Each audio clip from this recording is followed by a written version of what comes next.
सारे रिपोर्टर्स एक साथ तन्वी की तस्वीर खींचने लगे। तन्वी ने फौरन अपने हाथों से अपने चेहरे को ढक लिया। वो घर में वापस जाना चाहती थी, पर भीड़ में से किसी शख्स ने उसके कंधे को कसकर पकड़ रखा था।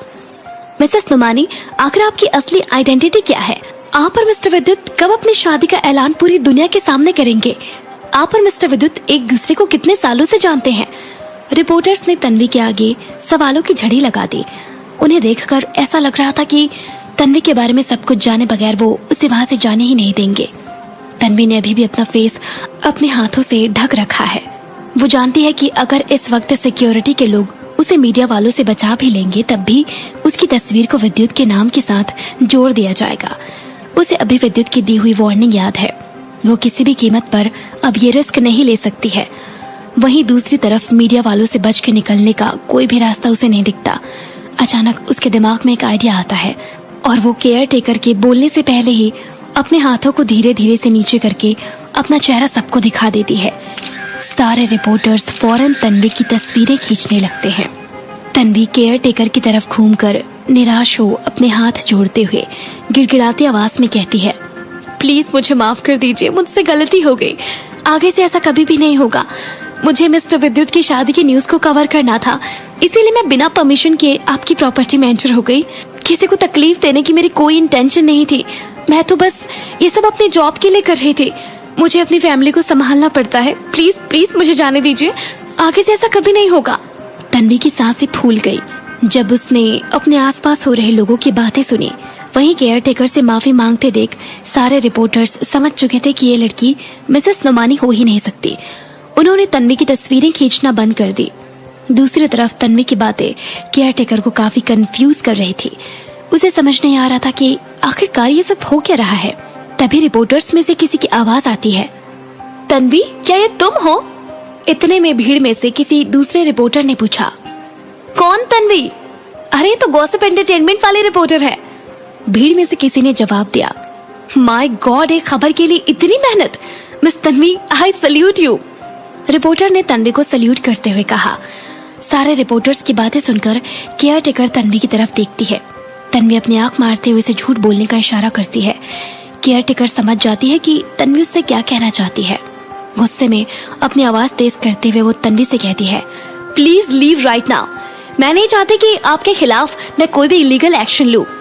इतना कहते हुए केयर टेकर गुस्से में घर के अंदर जाकर दरवाजा बंद कर लेती है। घर के बाहर खड़ी तन्वी काफी देर तक दरवाजे की तरफ देखती रहती है। उसे नहीं पता था कि सुपरस्टार विद्युत नुमानी की केयर टेकर भी इतनी अच्छी एक्टिंग कर लेती है। माहौल को नॉर्मल होता देख तन्वी वहां से टैक्सी लेकर अपनी न्यूज एजेंसी के लिए निकल पड़ती है। रास्ते में वो अपने फोन से डॉक्टर ओबेरॉय का नंबर डायल करती है। हेलो डॉक्टर ओबेरॉय, मैं निशांत की बहन तन्वी बोल रही हूँ। आप जल्द से जल्द ऑपरेशन की तैयारी कीजिए, पैसों का इंतजाम हो गया है। इतना कहते हुए तन्वी फोन कट कर देती है और खिड़की से बाहर की ओर देखने लगती है। पिछली रात को याद करके उसका मन उदास हो जाता है। गुमसुम सी वो खिड़की से बाहर देखते हुए किसी सोच में डूब जाती है। उसके भाई के सिवा उसका है ही कौन? नहीं, वो निशांत को कुछ नहीं होने देगी। रही बात बाकी चीजों की, तो वो खुद ही उसे निपट लेगी, फिर चाहे उसे कितनी भी जिल्लतें क्यों ना झेलनी पड़े। फिलहाल सिचुएशन उसके कंट्रोल में है और आगे भी ऐसा ही होगा। तन्वी ने मन ही मन सोचा। टैक्सी से उतरकर वो अपने ऑफिस के लिए चल पड़ी। चाहे अब कुछ भी हो जाए, वो पीछे नहीं हट सकती। न्यूज एजेंसी पहुंचते ही उसका चीफ एडिटर, जो उससे ज्यादा इंटरैक्ट नहीं करता है, मुस्कुराते हुए उसके पास आता है। चीफ एडिटर को अपने पास आते देख तन्वी समझ चुकी होती है कि जरूर कुछ होने वाला है। चीफ एडिटर कहता है, मिस तन्वी, कंग्रेचुलेशंस। हमारी कंपनी की सबसे हार्ड वर्किंग एम्प्लॉय बनने के लिए तुम्हारे हुनर को देखते हुए मैं तुम्हारे लिए एक छोटा सा टास्क लाया हूँ। तुम्हें ये पता लगाना है कि विद्युत नुमानी की सीक्रेट वाइफ आखिर कौन है। अदरवाइज तुम्हारा रेजिग्नेशन कल शाम मेरी टेबल पर होना चाहिए। अपनी बॉस की बातें सुनकर तन्वी और डिसअपॉइंट हो जाती है और पता लगाने के लिए चली जाती है। तन्वी दूसरे मैगजीन रिपोर्टर्स के साथ विद्युत की फिल्म बावरा मन के सेट के बाहर खड़ी होती है, जहाँ सारे रिपोर्टर्स आपस में यही बातें कर रहे थे कि आखिर में कौन है ये मिसेस नुमानी। तन्वी ना चाहते हुए भी उसके इस डिस्कशन को ध्यान से सुन रही थी। कल किसी रिपोर्टर ने विद्युत नुमानी को आधी रात अपने बंगले से बाहर जाते देखा था। Can you believe that? वो भी अपनी शादी की पहली रात अपनी वाइफ को अकेला छोड़कर। I don't think he cares.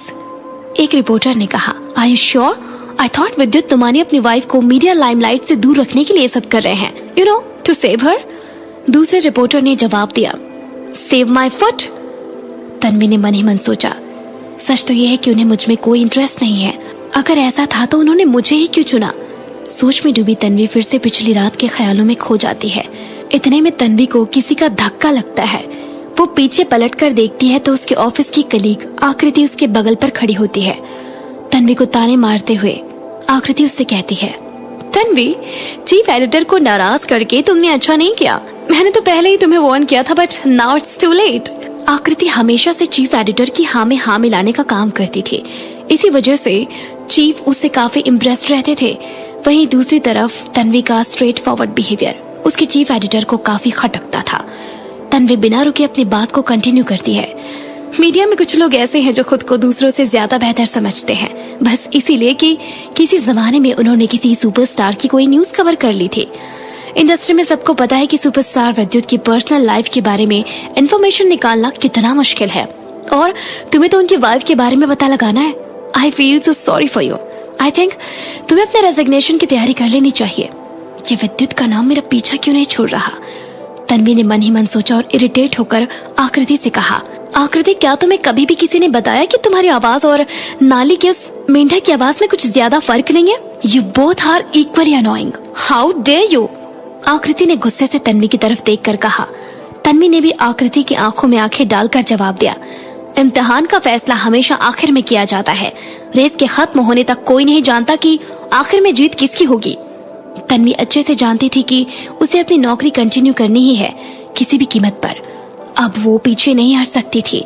आकृति तन्वी की बातों का मजाक उड़ाते हुए कहती है, तुम तो ऐसे बात कर रही हो जैसे तुम्हें पता है कि मिसेस नुमानी कौन है। खैर, अगर तुम खुद को इतना ही स्मार्ट समझती हो तो मिसेस नुमानी कौन है ये पूरी दुनिया को बताकर दिखाओ। तन्वी आकृति की बात का जवाब देने ही वाली होती है कि लोगों की भीड़ में से कोई बोल पड़ता है, सुपरस्टार विद्युत नुमानी आ गए। इतना सुनकर रिपोर्टर्स की भीड़ एक्साइटमेंट से भर जाती है और एक साथ कैमरा लिए विद्युत की गाड़ी की तरफ दौड़ पड़ती है। तन्वी पीछे पलटकर देखती है तो एक काले रंग की आलीशान गाड़ी स्लो स्पीड में भीड़ की तरफ आ रही होती है। विद्युत की गाड़ी फिल्म सेट के अंदर जाने के लिए बढ़ती है। वहीं रिपोर्टर्स को सेट के बाहर ही रोक दिया जाता है। फिल्म की शूटिंग सेट में ऐसा बहुत कम हुआ है कि रिपोर्टर्स को सुपरस्टार विद्युत की कोई तस्वीर खींचने का मौका मिल सके। वहीं विद्युत की गाड़ी तन्वी के बगल से गुजरती है। गाड़ी के जाते ही तन्वी राहत की लंबी सांसें लेती है। जाहिर है कि विद्युत ने उसे नहीं देखा होगा, पर अफसोस उसकी ये खुशी बहुत देर तक नहीं टिक पाती।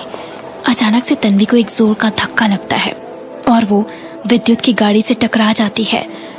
विद्युत की गाड़ी तेजी से एक जोर की आवाज करते हुए रुक जाती है। गाड़ी के रुकते तन्वी का चेहरा सामने वाली खिड़की से टकरा जाता है।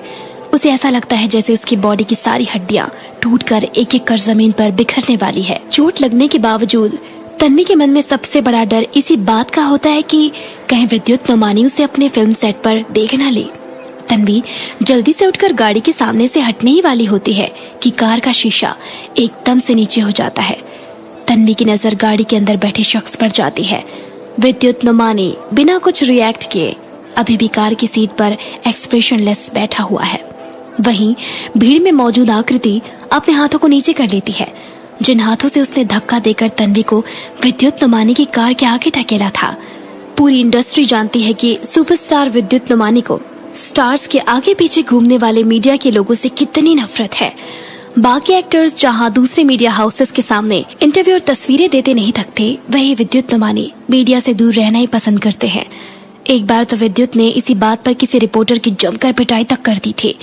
ये मामला जब कोर्ट में पहुंचा तब बिना किसी फैसले के इसे सेल्फ डिफेंस में लिया हुआ कदम बताकर रिजेक्ट कर दिया गया था। विद्युत के इसी गुस्से के शिकार अब तन्वी होने वाली थी।